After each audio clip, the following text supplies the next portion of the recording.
Guys, നമ്മൾ ഇന്ന് സംസാരിക്കാനായിട്ട് പോകുന്നത് ഈ പ്ലേ ഓഫിലെ ചാൻസസുമായിട്ട് റിലേറ്റ് ചെയ്തിട്ടുള്ള ഒരു കാര്യമാണ്. ഇപ്പോൾ സെമി ഫൈനൽസ് ഒക്കെ നാളെ തുടങ്ങാനിരിക്കുകയാണ്. ഈ ഒരു സാഹചര്യത്തിൽ ഇപ്പോൾ Kerala Blasters, Chennaiyin F C എന്നിവർ എലിമിനേറ്ററിൽ പുറത്തായി കഴിഞ്ഞു. ഞാൻ മുമ്പ് സംസാരിച്ചിരുന്ന വീഡിയോയിലൊക്കെ പറഞ്ഞാണ് കേരള ബ്ലാസ്റ്റേഴ്സിൻ്റെ പരിശീലനമായിട്ടുള്ള ഇവാൻ മുക്കോമനോവിച്ച് ആണെങ്കിലും CFCയുടെ പരിശീലനമായിട്ടുള്ള ഓവൻ ഗോയൽ ആണെങ്കിലും ഇവരൊക്കെ പറഞ്ഞാൽ പ്ലേ ഓഫിലൊക്കെ റിസൾട്ട് ഉണ്ടാക്കാൻ ഒരു കേപ്പബിലിറ്റി ഉള്ള കോച്ചസ് ആണ് എന്നുള്ള നിലയ്ക്ക്.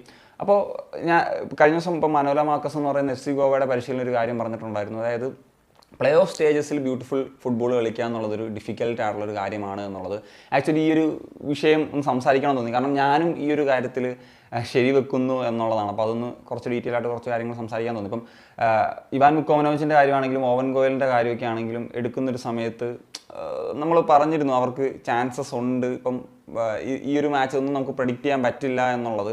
കാരണം ഇപ്പം ഒഡീഷ KBFC ഈ ഒരു കാര്യം എടുത്തു കഴിഞ്ഞാൽ നമുക്കറിയാം കേരള ബ്ലാസ്റ്റേഴ്സ് ഒഡീഷ FCക്കെതിരെ അവരുടെ ഗ്രൗണ്ടിലൊക്കെ പോയി ലീഗ് സ്റ്റേജ് കളിച്ചതിനേക്കാൾ ഒരു ബെറ്റർ പെർഫോമൻസ് ഒക്കെ തന്നെയാണ് നടത്തിയിട്ടുണ്ടായിരുന്നത്. പക്ഷേ ചലഞ്ചസ് ഉണ്ടായിരുന്നു ഈ ഒരു മത്സരത്തിലേക്ക് വരുമ്പോൾ. നമ്മൾ 67ാമത്തെ മിനിറ്റ് സ്കോർ ചെയ്തു, 87ാമത്തെ മിനിറ്റ് വരെ നമ്മൾ ജയിച്ചു എന്നുള്ള സാഹചര്യത്തിൽ നിൽക്കുകയാണ്. പിന്നീടാണ് ആ ഒരു കോച്ചിൻ്റെ ഒരു പ്ലാൻ ബി വരുന്നതും, അതായത് ലൊബേറയുടെ പ്ലാൻ ബി വരുന്നതും, അത് കറക്റ്റായിട്ട് ഇംപ്ലിമെൻറ്റ് ചെയ്യുന്നതും, പിന്നീട് കളി കൈവിട്ട് പോകുന്നതും. ബ്ലാസ്റ്റേഴ്സിൻ്റെ ചലഞ്ചസ് എന്ന് വെച്ച് കഴിഞ്ഞാൽ ഇപ്പം ചെർണിച്ചിനെ ആണെങ്കിലും ലെസ്കോവിച്ചിനെ ആണെങ്കിലും മുഴുവൻ സമയമൊന്നും കളിപ്പിക്കാൻ പറ്റാത്തൊരു സാഹചര്യം ഉണ്ടായിരുന്നു. അവരുടെ ഫിറ്റ്നസ് ഇഷ്യൂസ്, അതുപോലെ ലാറാഷമയെ നമുക്ക് നഷ്ടപ്പെടേണ്ടി വന്നു.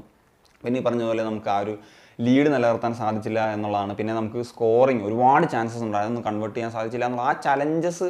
ഇതിൽ കുറച്ച് ഏതെങ്കിലുമൊക്കെ ചലഞ്ചസ് നമുക്ക് മറികടക്കാൻ സാധിച്ചിരുന്നെങ്കിൽ നമുക്ക് ഒഡീഷയെ ഭേദിക്കാൻ കഴിയുമായിരുന്നു, നമുക്ക് സെമി ഫൈനലിൽ കളിക്കാനും കഴിയുമായിരുന്നു എന്നാണ് ഞാൻ പ്രതീക്ഷിച്ചത്. ഈ ചെന്നൈയിൻ FC കാര്യം എടുത്തു കഴിഞ്ഞാൽ ഇപ്പോൾ ഓവൻ ഗോയലാണെങ്കിലും ഇപ്പോൾ കഴിഞ്ഞൊരു മത്സരത്തെ, അതായത് ലീഗ് സ്റ്റേജിൽ അവസാനത്തെ മത്സരം കളിച്ചതും ഗോവയ്ക്കെതിരെയാണ്. അവിടെ കളിച്ചതിനേക്കാൾ ബെറ്റർ ഫുട്ബോൾ കളിച്ചു. ഇപ്പം 2-1 എന്ന് പറയുന്ന റിസൾട്ടാണ്.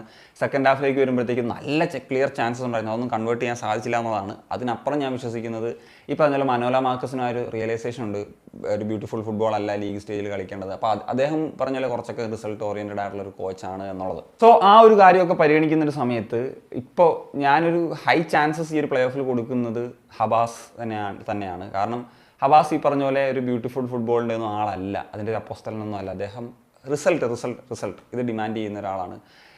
അദ്ദേഹത്തിന് ഒരു മികച്ച ഒരു സ്ക്വാഡുണ്ട്, നല്ലൊരു ബെഞ്ച് സ്ട്രെങ്ത് ഉണ്ട്. അപ്പോൾ ഈ ഒരു സാഹചര്യത്തിലൊക്കെ അദ്ദേഹത്തിന് വർക്കൗട്ട് ചെയ്തെടുക്കാൻ സാധിക്കും എന്നുള്ളതാണ്. അപ്പം 23-ാം തീയതി കളിച്ചിട്ട് 28-ാം തീയതി വീണ്ടും കളിക്കണം, അതിനിടെ ട്രാവലും കാര്യങ്ങളൊക്കെ ഉണ്ട്. അപ്പോൾ ഈ ഒരു അവസരം ഒക്കെ ഉപയോഗിക്കാൻ ഒരു കഴിവ് ഇപ്പോൾ ഹബാസിന് ഉറപ്പായിട്ടും ഉണ്ട് എന്നുള്ളതാണ് നമുക്ക് മനസ്സിലാക്കാൻ സാധിക്കുന്നത്. അപ്പം അത് അദ്ദേഹം പ്രൂവ് ചെയ്തിട്ടുള്ള ഒരു കാര്യമായിട്ടാണ് തോന്നുന്നത്. അപ്പോൾ ഈ ഒരു സാഹചര്യമൊക്കെ പരിഗണിക്കുന്ന സമയത്ത് എനിക്ക് പേഴ്സണലി തോന്നുന്നു ഇപ്പം പീറ്റക്കാക്കിയും ലൊബേറയും ഒക്കെ അവിടെ നിലനിൽക്കുന്നു എന്നുള്ള സാഹചര്യം. ഇപ്പോൾ ലൊബേറയുടെ കാര്യം എടുക്കുമ്പോഴത്തേക്ക് അദ്ദേഹത്തിന് ISL ട്രോഫിയും സൂപ്പർ കപ്പൊക്കെ അടിച്ച് നോക്കൗട്ട് ഫേസിൽ സക്സസ് ആയിട്ടുള്ളൊരു കാര്യങ്ങളൊക്കെ ഉണ്ട്. പക്ഷേ ഞാൻ എക്സ്പെക്ട് ചെയ്യുന്നത് ഒരു മോഹൻ ബഗാൻ vs FC ഗോവ ഫൈനലാണ്. നിലവിലത്തെ ഒരു സാഹചര്യമൊക്കെ വെച്ച് പരിഗണിക്കുന്ന ഒരു സമയത്ത് ഞാനിതൊരു പ്രവചന സിംഹമായിട്ടോ അല്ലെങ്കിൽ അങ്ങനെ ഒരു പ്രഡിക്ഷൻ നിലയിലെന്ന് പറഞ്ഞാൽ കാര്യങ്ങളൊക്കെ വിലയിരുത്തി നോക്കിയിട്ട് ഒരു കാര്യം ഒരു പ്രഡിക്റ്റ് ചെയ്തതാണ്. ചിലപ്പം ഇത് മാറി അതായത് വേണമെങ്കിൽ Mumbai city FC Odisha FC തന്നെ വരാം. അപ്പോൾ അങ്ങനെ ഒരു മത്സരമൊക്കെ വരുവാണെങ്കിൽ എന്നെ പൊങ്കാലി ഇടരുത് എന്ന് ഓർമ്മിപ്പിക്കുന്നു. ഇനി പൊങ്കാലി ഇട്ടാലും ഞാനത് സന്തോഷത്തോടുകൂടി സ്വീകരിക്കാം. എന്താണെങ്കിലും ഈ ഒരു സാഹചര്യം പരിഗണിച്ച്, അതായത് പ്ലേ ഓഫ് മത്സരങ്ങൾ ബ്യൂട്ടിഫുൾ ഫുട്ബോൾ എന്ന നിലയിൽ ഒരു കാര്യങ്ങൾ പരിഗണിച്ചുകൊണ്ട് ആണ് ഞാൻ ഈ ഒരു വീഡിയോ പറയാനായിട്ട് ഉദ്ദേശിച്ചത്. അപ്പോൾ നിങ്ങളുടെ ഒപ്പീനിയൻസ് ഉറപ്പായിട്ടൊന്ന് കമ്പോസ് ചെയ്യാൻ സനി.